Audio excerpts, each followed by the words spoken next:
So tomorrow's the day we've all been waiting for. Apple is going to unveil their iPhone 12 flagship lineup. Now, if you want to watch it live, bookmark this link. It's streamapple.live. So all I gotta say is leaks, and leaks. Pretty much know everything that's going to be covered in tomorrow's iPhone event, but I've broke it down into 3 simple categories: iPhones, accessories, and HomePod. So starting with iPhones, of course, the most important thing. This year we're likely to see 4 flagship models, 2 entry-level models, and 2 Pro models. And this year marks the first iPhone Mini. Yes, we have the iPhone 12 Mini, the iPhone 12, the iPhone 12 Pro, and the iPhone 12 Pro Max. Again, take a look at the specs on screen now. Now, a couple things I wanted to say.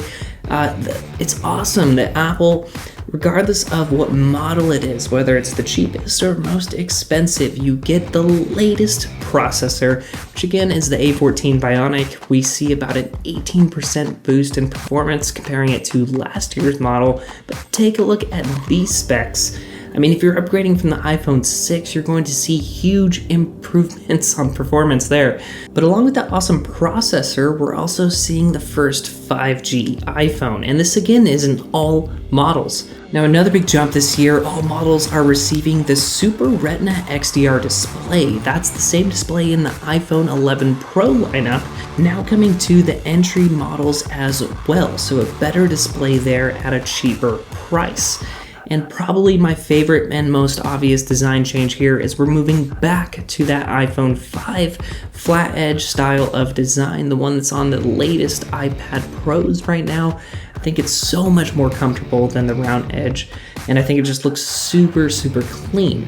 Now, with this flatter edge, going into some of the differences between the models here now is obviously screen size, but the phones really aren't changing that much as far as how big the phone is, but the screens are getting bigger because the bezels are getting smaller with this new design. It's awesome. So take a look on screen now. This is what you're likely to expect with those 4 iPhone models as far as screen size go. Again, the other major differences is color. There's going to be different color waves between the Pro and the entry-level models. 4 main colors for the Pro models, getting a new graphite instead of space gray, I'm guessing, and a new blue color wave. And I'm guessing the iPhone 12 entry-level models are going to have the same colors as the latest iPad Air color refreshes. And of course, the camera array is going to be different. You're getting that triple lens treatment on the Pros versus the dual lens on just the entry levels. And the last major difference is going to be release date. I don't think anyone knows exactly which phone is coming first or last, but I could bet money on it that we're going to see a stagger released. So the next major category is accessories, and this comes off the rumor that Apple is rebranding the MagSafe name. They're taking it away from the MacBook chargers and are going to brand it towards wireless charging iPhone accessories, and in particular cases and charging mats. Now, I could see them doing something like what Mophie did, where you have this magnetic charger for your car. You can just quickly place your phone onto it. It acts as a wireless charger.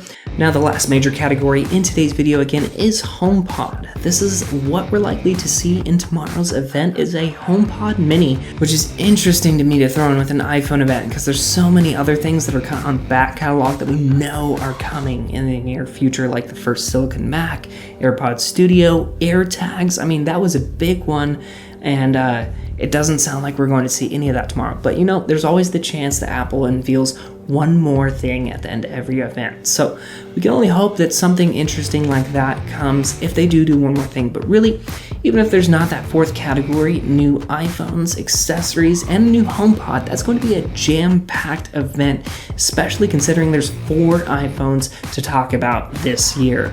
Anyway, like I said at the very beginning of this video, if you want to watch tomorrow's live stream, first link in your cards now, it's streamapple.live. But yeah, that pretty much concludes everything you need to know about tomorrow's iPhone event. If you guys enjoyed this video, please give it a huge thumbs up and subscribe if you want to see future content from us. Again, if you're looking for the live stream tomorrow, it's on streamapple.live. We'll see you there, but until next time, this is Tony, signing out.